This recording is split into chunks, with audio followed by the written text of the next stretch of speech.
Let not your heart be troubled because of the times you are living in, for the Holy and Great One has appointed times for all things. Be hopeful, for as of right now, it seems like you're put to shame and went through tribulation and suffering, but now you shall shine as the stars of heaven. Hello and welcome to underOneKING, where truth is king. So the book of Enoch is fascinating because it gives a history of the earth from the beginning to end. It describes the flood and how it was coming, and then it describes how at the end that there will be a twofold increase in wickedness across all the earth. It gives detailed explanations on how we should live and how we should approach this, and how we should not associate with those other people that are doing wickedly, because they'll suck us right in and they'll make us become a part of that. It also describes how the evil and the wicked and the oppressors, how they all collaborate and make laws against all the people to sow oppression into their laws. Oppression is done by statute and law. It's really going to get people who are bound by the man-made law, where they say, oh, Yahweh, according to Romans 13, says that we should always follow the law no matter what of the governments of the earth. Well, if these governments are doing wickedly and ungodly, and they persecute those who do righteously,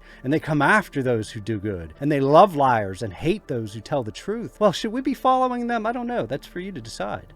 But as it describes all these different things that are happening, the book of Enoch is instrumental because it fills in the gaps and details. As modern Christians, it's not told to us how to address these things or what to look forward to. Details about what's coming on this earth and how we should prepare for it, to be able to get through it. Modern Christians have this rapture teaching that we're going to be taken up and we don't have to worry about any of that. But if they're wrong, then what? It's a terrible mistake. That's what I hope to do, is through the scriptures, break out the word and shatter the deceit that is everywhere across modern Christians. They had this information. They had these books. As my last videos showed, the Ethiopians had the book of Enoch. They always have. They had all the other scriptures, what's called the Apocrypha, the hidden books that mankind has removed. Modern man, in his enlightenment and his great wisdom with science and education and philosophy, medicine, and all those different things, we've become swollen up in our pomp. Modern man thinks that they know it, but yet their mind is closed, because the things that modern man has said to reject are the key to unlocking the future, so that we know how to do it and what to do. If these last 3 years haven't woke you up as far as the authorities not being in your best interest, I hope you do soon.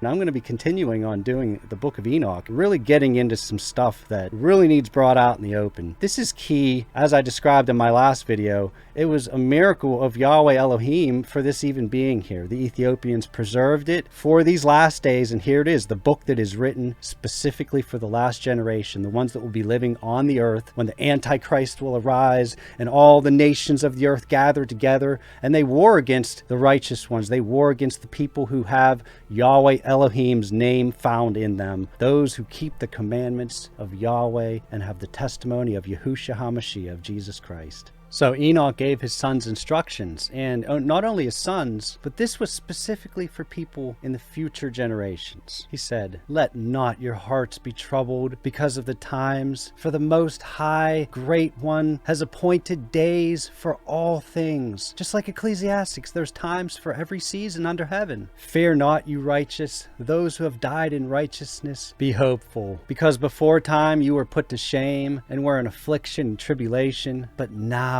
you will shine like the stars in heaven forevermore. And now I know this mystery, that sinners will alter and pervert the words of righteousness in many ways, and will speak wicked words and lies, and practice great deceits, and write books concerning their words. But when they write down truthfully all my words in their languages, and do not change or diminish their meanings, but write them down accurately and truthfully, all I testified concerning them, then I know another mystery, that books will be given to the righteous and the wise to become a cause for joy and uprightness and much wisdom. To them shall the books be given, and they shall believe in them and rejoice over them. Then shall all the righteous who have learnt from these books have all the paths of righteousness. They shall be recompensed. They shall be paid for it. And now fear not, you righteous, when you see sinners growing strong and prospering in their ways. Do not be companions with them, but keep far from their violence, for you shall become the companions of the hosts and the angels of heaven. For the Spirit calls me, and the Word fills me, and the Spirit is poured out upon me, that I may show you everything that may happen to you in the future. Love uprightness, and walk in it. Do not draw near with a double heart, and don't associate with those of a double heart, a hypocrite, a self-deceiver. But walk in righteousness, my sons, and it shall guide you on good paths, and righteousness shall be your companion. For I know that violence must increase on the earth, and a great chastisement has been executed on the earth. That's talking about the great judgment to come. All unrighteousness will come to an end. That's when he gathers them all together to be destroyed at the end. Yea, it'll be cut off from its roots, and unrighteousness shall again be consummated on the earth. That means come to its complete fullness. And all the deeds of unrighteousness and of violence and of transgression shall prevail in a twofold degree. This is talking about twofold degree since before the flood. As in the days of Noah were, so shall it be in the coming of the Son of Man. The days now are becoming wicked, to where there's wickedness poured out all over the earth everywhere. And when sin and unrighteousness and blasphemy and violence and all kinds of deeds increased, and apostasy and transgression and uncleanness increase, a great judgment shall come from heaven upon all of these. And the Holy Lord will come forth with wrath and chastisement to execute judgment on the earth. In those days violence shall be cut off from its roots, and the roots of unrighteousness together with deceit, and they shall be destroyed from under heaven.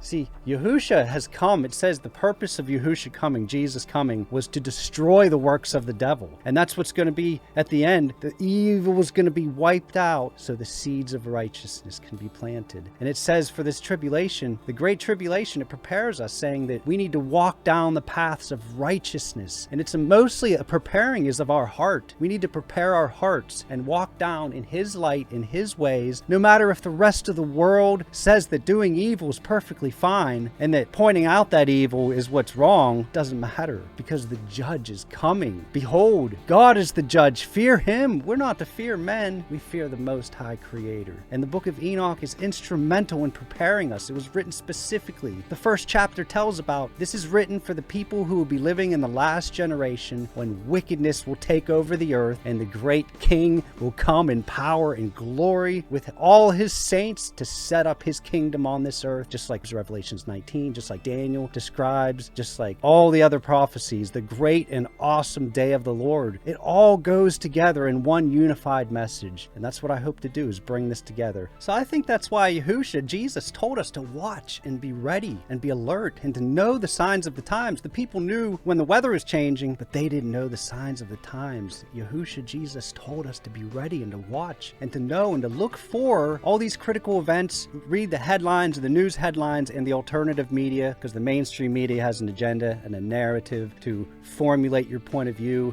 in a certain way. Now, if you only hear one side of the story of a subject, that's your opinion on that subject. You have no other information. You need both sides of the story, the record straight, so you can see what side might be manipulating this or that, and to see what the truth of the matter is. Use our own minds that Yahweh Elohim, the Lord God Almighty, has given us a mind in order to see, ears to hear. People have eyes, but they don't see. People have ears, but they don't hear. They don't understand, and they don't put it in their heart. That's what we need to do, is not only hear these words, but apply them to our lives. Be the light, which is his light reflecting through us out into all the world. It's not us that gets the glory. Everybody knows it's not me. If there's any goodness at all, it's not me. It's him reflecting through me, because as of myself, I'm nothing. Thanks for joining me today. If you like this, if you wouldn't mind hitting the like button, subscribing maybe if I've earned your subscription, and the bell notification, if you don't mind, share this. That's the only way it's going to get out. Material like this doesn't catch on fire like other things, but it's probably more important than most. As always, have a blessed day.